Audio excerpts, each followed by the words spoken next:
uno de los problemas que más tenemos que reivindicar desde la izquierda, aunque parezca una cosa que no nos es propia, es el equilibrio demográfico. No hay nada más injusto y que pueda provocar más desequilibrio en el futuro que tal como va la demografía. La crisis está siendo demoledora. Hoy han salido los datos. Se ha caído, me parece, la natalidad un 5% en Extremadura, frente al 3 y pico de la media española, y ha aumentado los fallecimientos un 5%. Es decir, cae la natalidad bruscamente, y una caída de la natalidad tan brusca va a generar antes o después una insostenibilidad del modelo. Eso es algo que aquellos que creamos el modelo y que hemos sido en parte responsables lo tenemos que defender y tenemos que ser conscientes de ello. Por lo tanto, tiene que ser entendido como una política de izquierda fomentar el equilibrio demográfico en España y en Extremadura. Probablemente no como lo hicimos en su día, con ayuda generalizada al nacimiento de hijos que no discriminaba rentas, pues tendrá que ser de otra manera, pero tenemos que volver a un sistema que premie la natalidad. Si no, el modelo no es sostenible. Se cayó el 2% en el año 2010 la natalidad, el 3% en el año 2011 y el 4% en el año 2012. De tal suerte que en Extremadura ahora mismo se mueren 11.500 personas todos los años y nacen unos 9.500. Pero esperemos porque van a aumentar los matrimonios. Sí, eso sí, pero no quiere decir que fruto de eso luego vaya a haber nada. Claro, para eso hay que tener trabajo. Para eso hay que tener trabajo, hay que tener proyecto de vida. Por eso decía, y insisto tanto, que estos son momentos de decir con claridad las 3 o 4 o 5 cosas que nos ponemos como objetivo. La ciudadanía ya no va a admitir que vayamos ofreciendo por las plazas de los pueblos el oro y el moro, no. Algo tan sencillo como que la gente pueda tener un proyecto vital que le permita ser candila en su casa, es decir, iluminar a su familia. 2, que no se caiga la exclusión social. Y 3, que seamos capaces de mantener lo que tanto tiempo costó. Porque cuando dicen 30 años, ¿qué hicieron los socialistas? Los socialistas no, la sociedad extremeña, con nosotros. Esto no fue un proyecto de Ibarra, ni un proyecto mío, ni un proyecto del PSOE solamente. Fue un proyecto de una gran mayoría social, que es lo que tenemos que volver a construir ahora, en torno a nosotros, una gran mayoría social, en la que no podemos estar solos y en la que tenemos que ir acompañados de mucha gente. Para eso hay que ser generosos, ser capaces y humildes, y ser capaces de reconocer que solos no podemos y que necesitamos con nosotros a más gente. Que necesitamos con nosotros los sindicatos, que necesitamos con nosotros a las organizaciones sociales, que necesitamos con nosotros a todos aquellos que piensan que no es una utopía la igualdad y que merece la pena luchar por ella. ¿Usted está de acuerdo con la igualdad? ¿Merece la pena luchar por ella? Vamos a ir juntos. Y vamos a intentar, en torno al Partido Socialista Obrero Español, a ser capaces de acumular el máximo de gente dispuesta a luchar por la igualdad. Para lo cual alguna cosa de vez en cuando hay que reconocer. Yo no soy de los partidarios de que hay que estar todo el día dándose golpes de pecho. Pero bien, algunos errores se han cometido.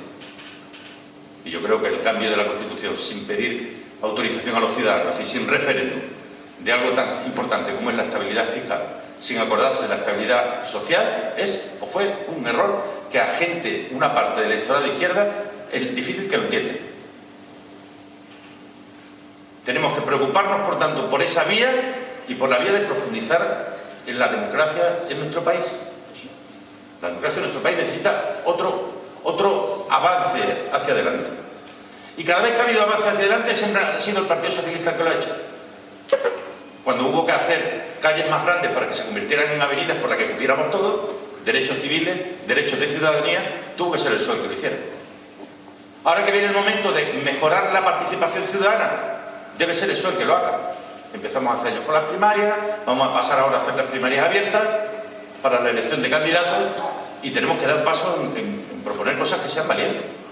Y a mí me parece valiente decir con claridad que hay que, en España, hacer una modificación de la Constitución para evitar que pueda ocurrir lo que está ocurriendo. Y es que un partido se presenta a unas elecciones con un programa electoral, al mes lo cambian y no pasa nada. Es decir, la Constitución tiene que prohibir que se puedan cambiar los programas electorales sin consultas populares, sin preguntarle a la ciudadanía. Además, yo creo que la sociedad española está lo suficientemente madura como para que cuando haya que hacer algunas cosas se le pregunte. Porque yo creo que la sociedad española en el año 77, en las primeras elecciones de las Cortes Constituyentes, en el año 79, en las primeras elecciones democráticas y generales, en el año 83, en las primeras elecciones autonómicas, las comunidades autónomas como la nuestra, tenían una ilusión enorme por poder votar, porque llevábamos mucho tiempo sin poder hacerlo. Pero la sociedad de hoy no se conforma solo con poder votar, quiere, además de votar, poder participar en la toma de decisiones. Y eso hay que articularlo.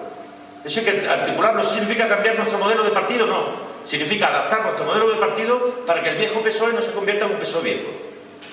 Y sea capaz de acercarse y de hacer llegar su posición y de que le llegue la cuestión de millones de ciudadanos, tal como ha ocurrido hasta ahora. Es decir, tenemos que ser conscientes y para eso tenemos que defender más que nunca la política, el valor de la política. El valor de la política, como tenemos que defender el valor del trabajo. La reforma laboral que la derecha ha hecho en España, lo digo para todos aquellos que digan que somos iguales. Si quieren saber por qué no somos iguales, y voy a dar unos cuantos ejemplitos, veamos la reforma laboral que hicimos nosotros y la que han hecho ellos. La reforma laboral que han hecho ellos lo que ha pretendido es desposeer a las relaciones laborales del equilibrio tradicional que había entre patronos y sindicatos y trabajadores. Desposeer. La ruptura de la ultraactividad, el cargarse los convenios colectivos, lo que pretende todo eso es un objetivo, es que el trabajador se vea solo ante el patrón. Y ya saben lo que ocurre cuando uno se ve solo con alguien que puede más que él. Esto es lo que hay, si lo quiere lo toman y se lo dejan. Cuestiones que son fáciles de explicar, la fiscalidad. Aquí en Extremadura, el que ahora dice que va a bajar los impuestos, a muchas familias 0,8 euros al mes. 0,8 euros al mes. Que decía que eran a 400.000 extremeños, resulta que ya no son ni la mitad de la mitad. Yo le he propuesto que si de verdad quiere ayudar a los extremeños, que haga algo muy sencillo, que quiten los impuestos que puso el año pasado. Si el año pasado puso un montón de tasas del agua, que quiten la tasa del agua. Verás cuántos hogares se lo vamos a agradecer. Y sobre todo cuántos hogares se lo van a agradecer, porque están pagando más la gente más humilde. Lógicamente, un hogar donde vive una persona sola, una señora viuda con 450 euros, como la tasa fija que le subieron representaba mucho respecto a su consumo de agua, le ha subido el agua un 40, un 50, un 60%, que quiten la tasa del agua. Y eso sí que significa inmediatamente un aumento de la capacidad de consumo de montones de familias extremeñas. Que lo haga. Lo que ocurre es que si él dice en un debate que va a quitar la tasa del agua, no sale en los telediarios. Y él quería salir en los telediarios. Porque la idea está en huir de la realidad. La Extremadura oficial frente a la Extremadura real. Ahora la semana que viene va, me parece, a Israel. Se va a entrevistar con el presidente de Israel. Pero aquí en Extremadura hay montones de ciudadanos y ciudadanas esperando a poder hablar con él. De sus problemas, de sus realidades, de sus dificultades. El otro día me justificaba el que hay 107 muchachos y muchachas extremeños que han tenido que abandonar la universidad de enero para acá porque sus padres no pueden pagar. Y me justificaba que es que la selectividad no ha habido casi ningún chico, nada más que 9, cuya familia no hayan podido pagar. Claro, pero yo os puedo asegurar que ha habido montones de casos de chicos que se han examinado de selectividad esta mañana y mañana porque la tasa de selectividad la han pagado o los amigos de los padres, o los familiares, o los padrinos, o los profesores, o los abuelos. ¿Sabéis lo que yo suelo decir? Los abuelos que antes podían ir al hogar y se tomaban sus 3 copitas de vino, una se la quitó el médico, pero los otros 2 se la quitamos nada.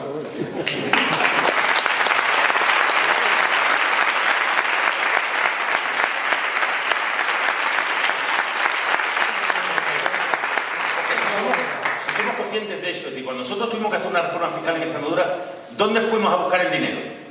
¿Dónde fuimos? ¿A las rentas de más de 60.000 euros? Y dice, no, que hay poco. ¿Cómo que poco? Hay 9.000.